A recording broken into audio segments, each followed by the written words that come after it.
YouTube บ่าวนิวชาแนลนะพี่น้องเนาะจ้าเดี๋ยวจะมาอ่านคอมเมนต์ตอบพี่น้อง FC ก่อนนะพี่น้องเนาะน่ารักมากจ้าน้องน้อยเพิ่นว่าเงินหายเลยภาษาเบิ่งแม่ดังเงินเฮียเลยครับแซน ฮะ เอ้า แล้ว อยู่ด้วยกัน2คนเงินเฮียเงินเชียง บ่ได้มีไผเข้าไปบ่หั่นน่ะ 2คนยืนกันแล้วก็ยังไงโดนกัน ถึงใช่ฮะกระโลมฮอดทิศ ว้าวฮอดคิด ว่าบ่ อ่า ว่าบ่ตัวบ่ฮอดติดว่าบ่ตัวบ่ฮะ มาหลังไม่มานั่งกะนอนอยู่แก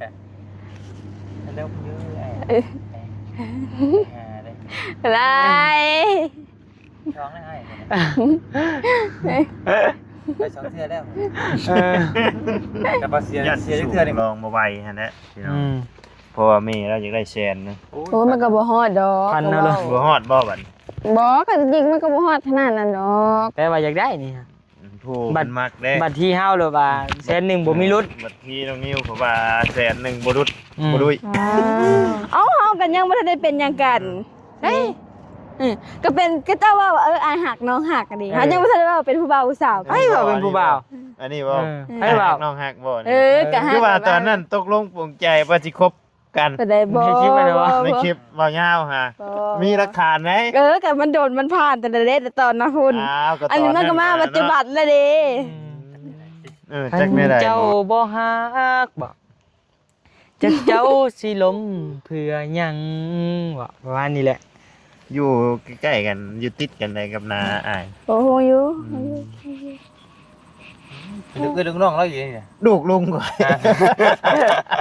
ใช่ไหม ตัวหอยมาได้หรอก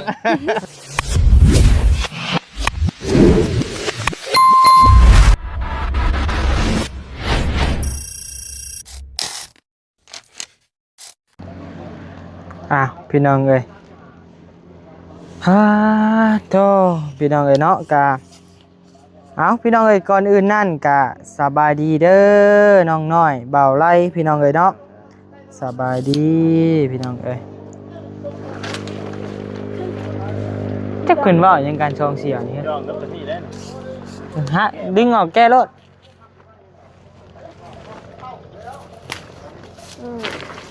อืม เนาะกระโดดเดียวอยู่ยังมันง่าย ยังเงินจะเฮียอีกแล้ว ผูก335ผูก ฮะ หาไหม เงินเฮียหาเบิ้งในวันอยู่บนนอนน่ะ เนี่ยนะไปให้สาวสำน้อยนะบ่ 335เบิ้นให้ยิ้มแย้มเลยพี่ยักษ์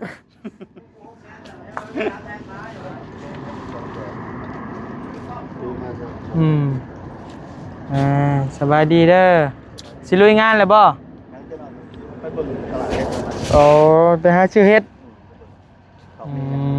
ม ไปที่นี่เห็นอันเฮ็ดอีกทั้งแหละอยู่ในหัวโพนรู้สิแม่นเฮ็ดหยังเพิ่นเฮ็ดข้าบ่ ได้ ทิ่มเบิด เฮ็ดขายมันทันได้ออก เฮ็ดหยังก็เฮ็ดดินเฮ็ดไข่บ่เคยเฮ็ดไข่ เฮ็ดดินเฮ็ดไข่ยังก็ทันได้ออกเขาออกไปเฮ็ดปวกเฮ็ดละโง่ เฮ็ดในหัวโพนตัวนี้นี่ นอกจากเฮ็ดที่เบื่อ สิแม่นเฮ็ด เย็นเฮ็ดพี่เบื่อหั่น เฮ็ดที่เบื่อมันมาออก อืมคะแนนมันเหี่ยแท้มันบ่มีไผเก็บแล้วเก็บก็หายคืน ก็หาแบบเหลือเงินไผ เงินลุงแผน คิดเบิ่งบ่อนไปทางใดแน่ มันในบนอยู่บนนอนนะไปหาเบิง เฮ็ดโยช่องนิ้วมาน่ะ ใบหยังก็ใบหยังเอา ไปใช้ช่องไปครับไป50ไปช่องไปกับไป20ไป1ไป10ไป1ไป5,000ไป12คนบนมือ แล้วแต่เด้อบ่ฮู้นำเด้อ ก็กินข้าวนี่ยังเห็นบ่ตรงนี้เอ้าเห็น เห็นบ่ดี อ้าวมันก็นอนอยู่หั่นมันก็ไปใช้ เบิ่งไป จอนกินข้าวเห็นจะนั่งนี่น่ะแล้วไปหาชันในบนนอนน่ะเอาเงินเฮียพี่น้องเอ้ยอย่าดอกช่างตัวน่ะ จ้าฮิปฮอป สั่งฮิปฮอปเอาพี่น้องเอ้ยมื้อนี้ก็บ่มีหยังพี่น้องเอ้ยเนาะสิพากันมาอ่านเบิ่งคอมเมนต์นะพี่น้องเนาะอ่านเบิ่งคอมเมนต์ของคลิปน้อยๆเฮานี่แหละพี่น้องเอ้ยเนาะก็บ่ฮู้ว่าสิมีหยังแน่ก็สิมาอ่านสู่กันพังแล้วก็ตั้งให้น้องน้อยตอบคอมเมนต์นั่นแหละพี่น้องเอ้ยเนาะก็จักสิเป็นไปทางแนวใดเนาะพี่น้องเนาะก็ฝากพี่น้องเบิ่งไปนำกันเนาะพี่น้องเนาะ อ่ายังไปอ่ะทักทายสบายดีเด้อพี่น้องทักทายสบายดีเมื่อผู้ทุกคนพี่น้องเอ้ยบ่ว่าอยู่นอกในและต่างประเทศเด้อพี่น้องเด้อเนาะเบ้ออ่านตอบคอมเมนต์ FC ก่อนนะพี่น้องเนาะบัดนี้ก็บ่ได้ตอบหลายมื้อหลายวันเลยได้อ่านก็บ่ได้อ่านพี่น้องเอ้ยขอโทษขออภัยนำหลายๆพี่น้องเอ้ยเนาะ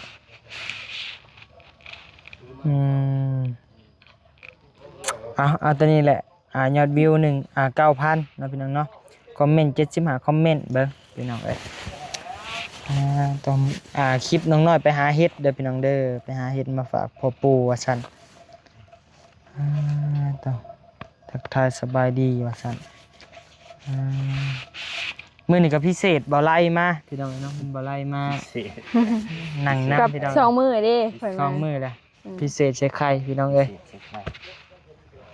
คือห่อนเฮ้ย อ๋อ บ่ดอ เนาะ ก คือเอาแท้บัดนี้ เราแยกถอดเชือกกันแล้วบัดนี่ห่อนนะ อีหยังอีหยัง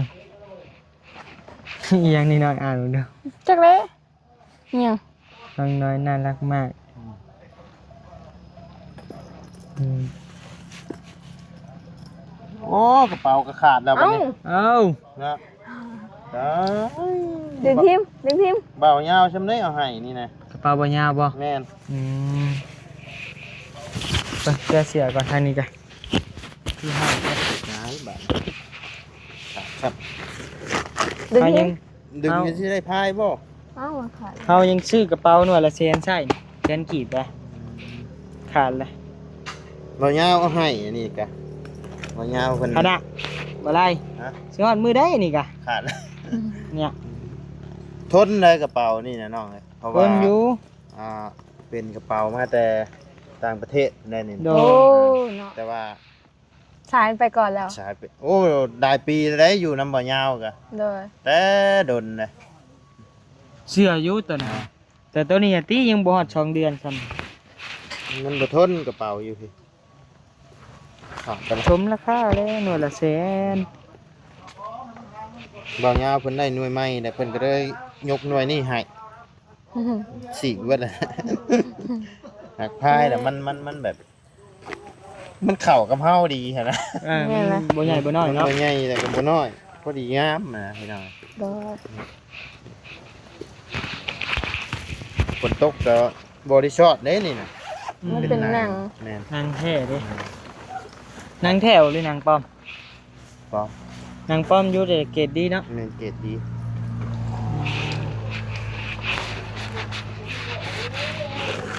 โอ้ขาดกันมันเอากระเป๋าเสื้อพายไปนี่เฮ้ย นี่คือห้านนี้ มันบ่ได้มีอะไรแบบหัก ขาซ้ำบาดนี่ ขาดได้ดีบาทนี่ มันก็พอๆคือหนังงัวนี่เนาะมันนี่เออมานี่ อันนี้เป็นช่อง YouTube Bar New Channel นะพี่น้องเนาะจ้าเดี๋ยวสิมาอ่านคอมเมนต์ตอบพี่น้อง FC ก่อนนะพี่น้องเนาะน่ารักมากจ้าน้องน้อยเพิ่นว่า เงินหายเลยมาใช้เบิ่งแม่นังเงินเฮียเลยครับแซน ฮะ เอ้า แล้ว อยู่ด้วยกันสองคนเงินเฮียเงินเชียง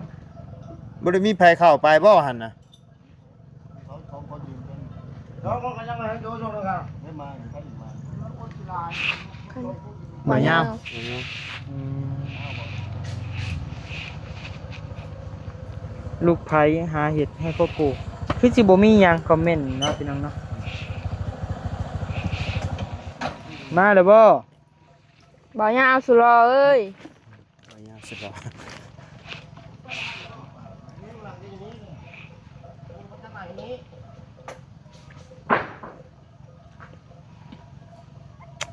นี่บ่มีหยังพี่น้องเอ้ยเนาะคอมเมนต์กะจังสิอ่านได้มีแต่กดใจเป็นจังไดถือว่าได้กลับมาที่เซโปนแล้ว ทั้งแม่เฒ่าเพิ่นบ่สำบาย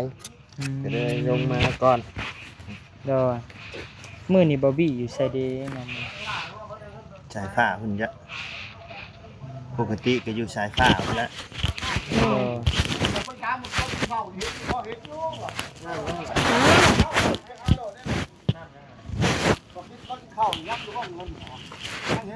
อ่า น เราไปย่างไปทางไหนบ่ คือว่าเห็นตั้งแต่กินข้าวแล้วก็คือว่าอยู่ในห้องนะสามครับแต่มา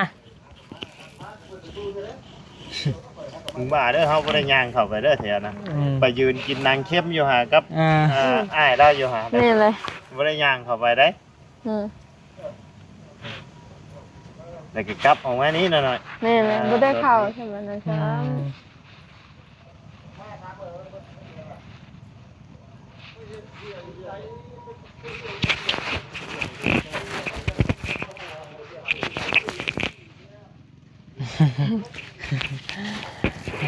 บ่ได้ไปเผาของงน้ำบ่ สารวนหาเงินเฮียพี่น้องเลยเนาะ เพราะอย่างมันเหี่ยมันเหี่ยมันหล่นมันก็ปิ้วลมไปนี่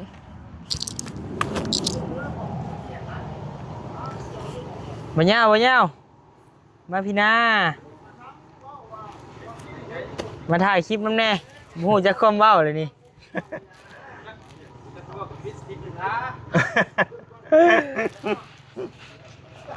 ปิดกับมันได้จัก10จัก20ใครอยู่ดอก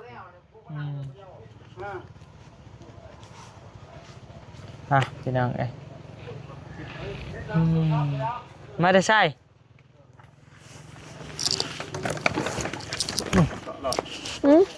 โอ้นี่คือรอแท้ สบายดีเด้อหาได้เก้าปิดจังได๋อย่างนี้ เห็นในโทรศั เห็ พ น ท์ อยู่ใช่อ่านจูนมึงดูฮะจูนเบิ่งสาดผ้าเพิ่นไปเบิ่งดูฉัน เราอยากเมื่อเลยเราออกไปด้วย เออ ไม่ได้หรอกน้องหน่อย แม่งกินดอกข้าวลายบ่ จะเติมได้แล้ว มาของมือทุกเทียนในเราอ่ะ ว้าวเนาะ จ้ะ ไปเบิ่งเฮ็ด น้อยคือบ่หาเฮ็ดมามื้อนี้น้อย เฮาพูดไปยังเพื่อนดีพุ่น คือว่าไม่เท่าทางใดเป็นแนวใด ไม่เท่าน้องเขาไม่เท่านะน้องอาจารย์นะ เอามาเก่งแค่ดีเลยเอาให้มาเก่งเลย น่าเฮ็ดเด้อ อู้ยันดิ เบิ่งกระไรโพดเลยอยู่อันห่ม แม่นเลย50 60ดิ นั่นนะ เอากี่พอซื้ออยู่กี่ก่อนละ10ก่อน15 แพงเลยเด้อยู่นี่ยิ่งแพง โอ้ยนี่เฮงพอปันกันว่าก็บอกกันเงินมันจะ บ่ได้อยู่นี่กล้องละ50อยู่เซโนอันโลละ80นึงได้ หมดแล้วพอวันอะไร ว้าวอยู่แต่ว่าอยู่เซโน80,000วัน เฮ็ดออกลายปานนี้ยังบ่ลงเนาะราคาก็ นั่นเลย บ่80,000หรอโลหนึงหลายเติบได้วันเทิมถือโพดเนาะอันจะพวกอันจิหลอกกันเนาะ ดูคักแท้นะ พึ่งกระปู กับปูแดงเนาะ แดงแสนหนึ่งก็หิว เมื่อจะบ่อยากได้อยู่แล้ว คักอยู่หั่นน่ะคักแล้วได้ยังอยู่ เลิกซิ่งมาแล้ว คักอยู่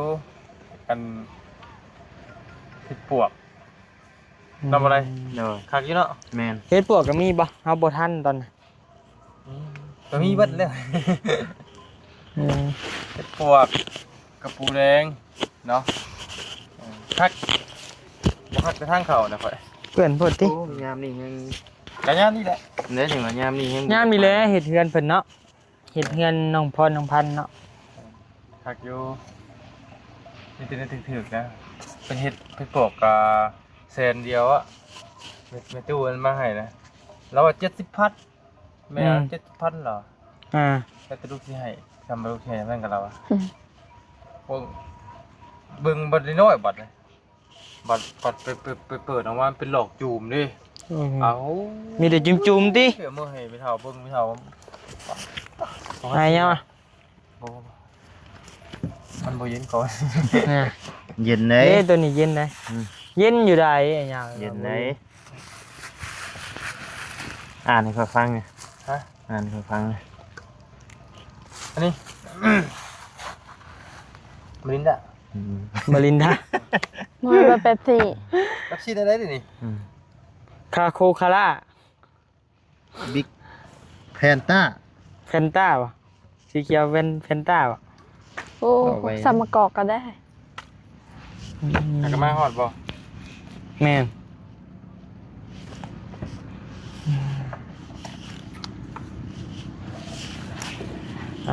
กะ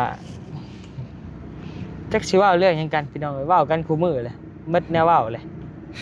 เมื่อยเลย ก็ได้ให้น้องน้อยลงไปถอนหญ้า ท่านหยาน้องน้อยกับขี้ข้านพ่อน้องน้อยเฮาขี้ข้านพ่อเฮา แล้วเสาแล้วน้องน้อย ผู้บ่าวไปไทยปะเด้ ไทยปะ ชาวบ้านดงยางบ่ ว่า ฮะบ่ยาวไปอยู่ตรงบางอย่างเราจึงฮู้ว่าเออ ยังก็ ชาวบ้านดงยางบ่ บ่ได้ เป็นสะพายลงยางไหน น่ะบ่ยาวคือฮู้หน่อย เฮาเว้าอยู่เด้เมื่อวานนี้เว้าอยู่ โอ้ยไอ้หูมาแต่เฮิง ถึงใช่ฮะก็ลมฮอดทิศ ว้าวฮอดขี้ ว่าบ่ อ่า ผ้าประตูว่าฮอดติดผ้าประตูว่าฮะ มาหลังไม้มานั่นก็นอนอยู่แค่เร็วเยอะไอ้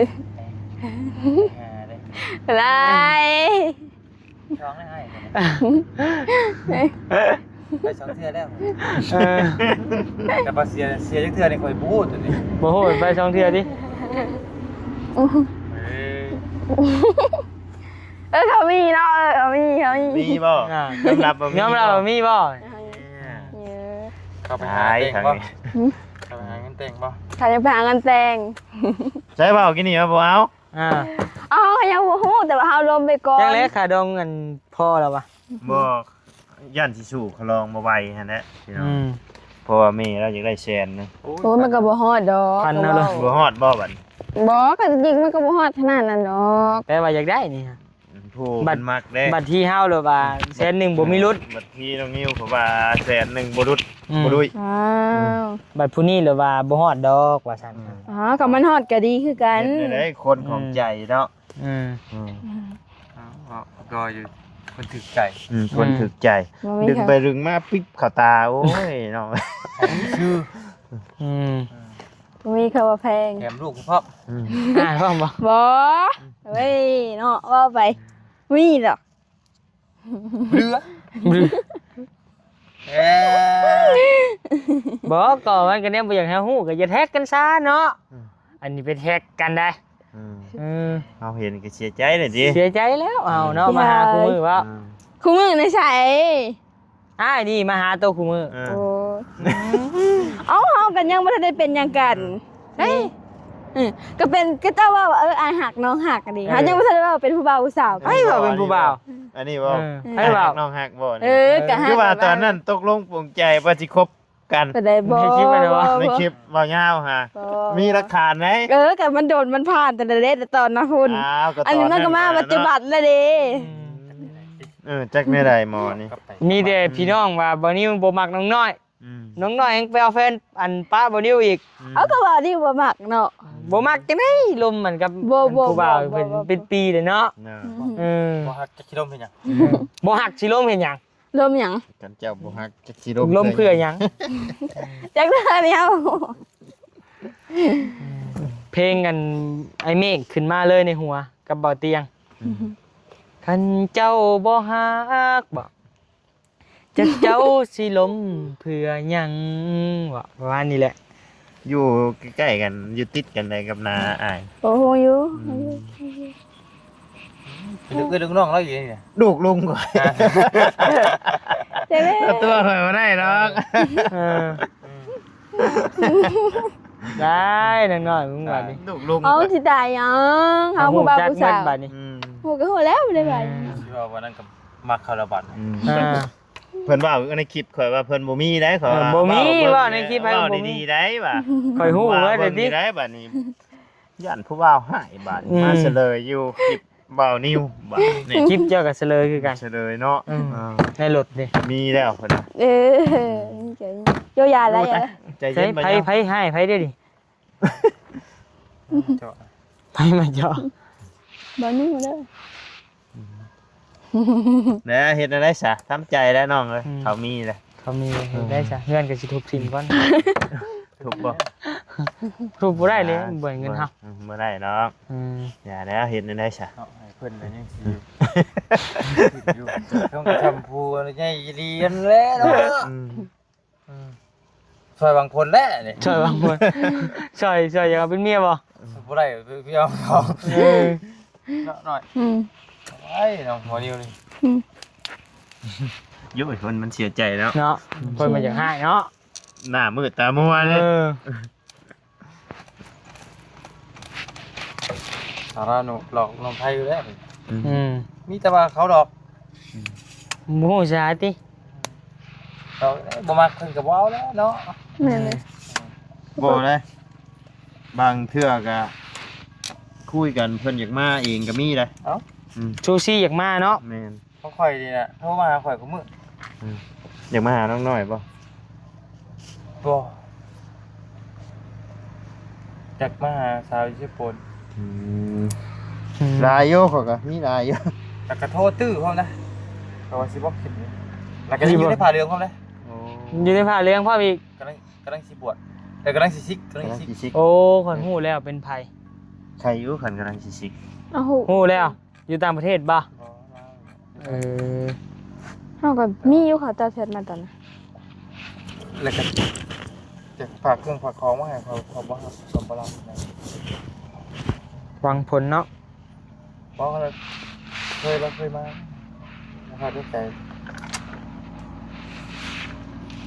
ได้ที่นี่ค่ะ อ่ะพี่น้องเอ้ยเว่าแล้วก็ยืนยาวนะพี่น้องเนาะจ้า ได้มันชอตได้หาบ่เนี่ย คลิปนี้น้องน้อย เปิดเผยว่ามีแพนแล้วพี่น้องเอ้ยบาทนี่สิเป็นจะได้ต่อบาท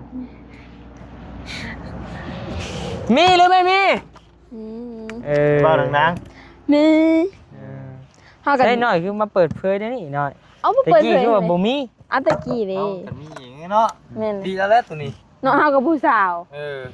มันสิล่างว่ากูต้องเริ่มผู้บ่าวฉันสิมันก็เป็นไปบ่ได้เนาะ เอา เฮา ไป ผู้สาว ไปหามตัวน่ะ เอาเจ้าเฮาอีหยังจ้ะเอ้า เอ้าถามมื้อวานมื้อชื่นยังบ่มีมามื้อนี้แล้วมีแหละ ๆโยหลักฐานนั่งก็เจอ หมู่จับได้ติ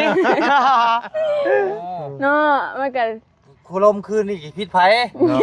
แม่น เพราะ ถูกต้อง บ่มี ไปเมื่อก่อนพี่น้อง บ่มี สบายดีพี่น้องเอ้ย ส เนาะ บายดี สบายดีเด้อมันยังบ่ดำบ่ดาสิอกหักปานนั้น อกหักคันเจ้าบ่ฮักจักเจ้าสิตัวเพื่อหยัง มาให้ความหวัง ข่อยเริ่มจริงจัง ไอ้น้อมันได้ข่อย ก็ไปลงคลิปก่อนค่อย